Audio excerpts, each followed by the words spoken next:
નમસ્કાર દર્શક મિત્રો, હું શીતલ મહેતા ન્યૂઝ ઓફ કચ્છમાં આપનું સ્વાગત છે। જોઈએ આજના સમાચાર।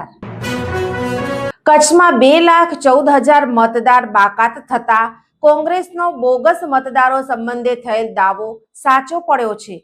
પત્રકાર પરિષદમાં વી.કે. હુંબલે જણાવ્યું, વર્તમાન સમયમાં દેશના ચૂંટણી પંચ દ્વારા ચાલી રહેલી મતદાર સુધારણા કામગીરી દરમિયાન કચ્છમાં 2,14,000 મતદાર બાકાત થતા અગાઉ કચ્છ જિલ્લા કોંગ્રેસ પ્રમુખ દ્વારા જિલ્લામાં 1 લાખ કરતાં વધુ બોગસ મતદાર હોવાનો દાવો સાચો સાબિત થયો હોવાનું જણાવી કોંગ્રેસે કચ્છમાં ચાલતી એસઆઈઆરની કામગીરી સામે સવાલ ઉઠાવ્યા છે। શહેરના કોંગ્રેસ ભવન ખાતે બોલાવાયેલી પત્રકાર પરિષદમાં પત્રકારોને સંબોધતા જિલ્લા પ્રમુખ વી.કે. હુંબલે જણાવ્યું કે મતદાર યાદીમાંથી તમામ ખોટા નામો રદ કરવામાં આવે તેવી તેમણે ચૂંટણી તંત્ર સમક્ષ માંગ કરી છે। અત્યારે ગુજરાતની સાથે સાથે આપણે કચ્છ જિલ્લામાં પણ મતદાર સુધારણાનો કાર્યક્રમ ચાલી રહ્યો છે, પરંતુ જ્યારે એસઆઈઆરની શરૂઆત નહોતી થઈ એનાથી અગાઉ પણ અમે પ્રેસ મિટિંગ કરી અને કચ્છ જિલ્લામાં 1 લાખથી વધારે બોગસ નામો છે એવી અમે પ્રેસમાં જાહેર કરેલું હતું, જે આજ સાબિત થવા જઈ રહ્યું છે। અત્યારે કચ્છમાં જે હમણાં આંકડા અમારી પાસે જાણવા મળ્યા છે કે આજની તારીખે કચ્છમાંથી 2,14,000 જેટલા નામો કમી થયા છે, ક્યાંક ને ક્યાંક શિફ્ટિંગ થઈ ગયા છે, સ્થળાંતર થઈ ગયેલ છે કે મરણ પામેલા છે। કુલ આંકડો 2,14,000। બાકીના જે મતદારો છે 16 લાખમાંથી 14 લાખ જેટલા મતદારો આવ્યા છે, એમાં પણ હજી માની લો એના ફોર્મ છે અત્યારે સ્વીકારી લીધા છે, પણ એમાં ક્યાંય અધુરાશ હશે તો નોટિસ આપશે, એમાં કેટલા નામો છે માન્ય રાખશે નહીં રાખે એ પછીનો પ્રશ્ન છે। પરંતુ અત્યારે જે રીતે અત્યારે સુધારણા કાર્યક્રમ ચાલી રહ્યો છે કે કચ્છમાં બીજા રાજ્યોમાંથી અનેક લોકો આપણા કચ્છમાં આવ્યા છે, તો એના નામો છે એ ખરેખર અહીંયાથી નીકળી જવા જોઈએ। કોઈ પણ માણસના 2 નામ રહેવા જોઈએ નહીં। તેમ છતાં એવી કોઈ સિસ્ટમ અત્યારે ચૂંટણી પંચ પાસે નહોતી કે 2 નામ હોય તો એને ખ્યાલ આવી જાય, પરંતુ હજી પણ અમે કહેવા માગીએ છીએ કે હજી પણ આના પછી જે આંકડા આવ્યા છે એમાં હજી ઘણા બધા એવા લોકો છે કે જે ડબલ નામ બીજા રાજ્યોમાં પણ ધરાવે છે। ત્યારે ચૂંટણી પંચે એના ફોરમમાં સ્પષ્ટ કીધેલું છે તો જે 2 નામ હશે ડબલ નામ હશે એની સામે ફોજદારી ફરિયાદની જોગવાઈ છે। તો આવા જે 2 નામ હોય એમને પણ અમે કહેવા માગીએ છીએ ને ચૂંટણી પંચને પણ જ્યારે ડ્રાફ્ટ યાદી જાહેર થશે ત્યારે ખ્યાલ પડશે કે કયા 2 નામ છે તો અમે પણ ફરિયાદ કરીશું। તો આવા જે ડબલ નામવાળા છે એને ખરેખર પોતાનું નામ અહીંયાથી કમી કરો, એક જગ્યાએ ગમે ત્યાં રાખે, યા તો અહીંયા રાખે યા તો એના પોતાના રાજ્યમાં રાખે। એટલે ખોટા ને બોગસ નામે અત્યાર સુધીમાં ભાજપ ચૂંટણી જીતતા આવ્યું છે। અમારા રાષ્ટ્રીય નેતા જે રાહુલજી વારંવાર કહી રહ્યા હતા કે દેશમાં ખૂબ મોટે પાયે મતચોરી થઈ રહી છે અને વાસ્તવિક આજે સાબિત થવા જઈ રહ્યું છે। અમે તો 1 લાખની વાત કરી હતી, કારણ 2 લાખથી વધારે તો આંકડો આવી ગયો કે 2,14,000 જેટલા નામો નીકળી જાય છે। તો મતદાર જાતિ ચૂંટણી પંચ છે અમે એટલી જ કહેવા માગીએ છીએ કે નિષ્પક્ષીય રીતે કોઈના દબાણ હેઠળ કામ ન કરે અને લોકતંત્ર બચાવવું હશે તો સાચી મતદાર જાતિ જરૂરિયાત છે। એક પણ બોગસ નામ નહીં રહેવું જોઈએ, કારણ કે આપણા બંધારણમાં અધિકાર આપેલ છે। ગમે એટલો ઉદ્યોગપતિ પૈસાદાર હોય, તવંગર હોય કે ગરીબમાં ઝૂંપડામાં રહેતા હોય, બધાને એકમતનો જ અધિકાર છે અને આ દેશમાં લોકતંત્ર બચાવવું હશે તો એક જ જણો એક મતદાન કરે તો જ સાચી લોકશાહી ગણાશે। અત્યારે ભારતીય જનતા પાર્ટીવાળા આપણે જોઈ રહ્યા છીએ કે 4 વાગ્યા પછીનું એના મતદારના આંકડાની ટકાવારી ખૂબ ઊંચી જાય છે। તો અત્યાર સુધી આ બોગસ મતદારોના સહારે ક્યાંક ને ક્યાંક એ ચૂંટણીઓ જીતતા આવ્યા છે। ત્યારે અમે જ્યારે 16 તારીખના આપણે આગામી 16 તારીખ છે એમાં મતદાર યાદી જ્યારે પ્રથમ ડ્રાફ્ટ જ્યારે પ્રસિદ્ધ થવાનો છે ત્યારે અમે પણ એમાં જોશું। અમારા BLO આખા કચ્છ જિલ્લામાં દરેક બૂથ ઉપર અમે નિમ્યા છે, દરેક બૂથ ઉપરની મતદાર યાદી પણ અમે ચેક કરશું।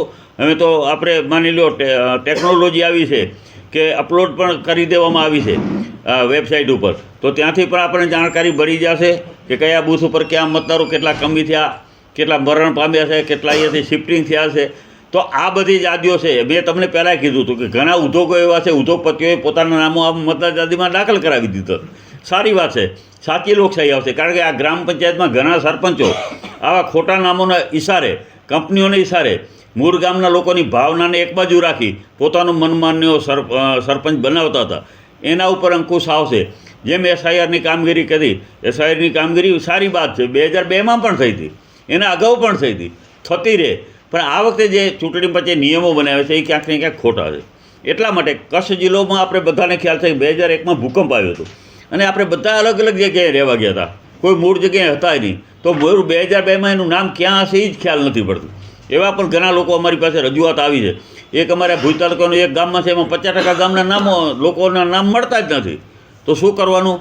તો આના માટે થઈ અને ચૂંટણી પછી સાચો મતદાર, અમારો કહેવાનો મતલબ એ છે કે ભારત દેશમાં જન્મેલો હોય, ભારતીય નાગરિકતા ધરાવતો હોય એવો એક પણ મતદાર ખરેખર રહી જવો જોઈએ નહીં. એની કોઈને કોઈ વ્યવસ્થા કરી, એમની પાસે આધાર કાર્ડ છે, એમની પાસે 1995નું ચૂંટણી કાર્ડ છે, પછી ક્યાં વાત રહી? તો આવા લોકોનો મતદારથી વંચિત રાખી શકાય નહીં.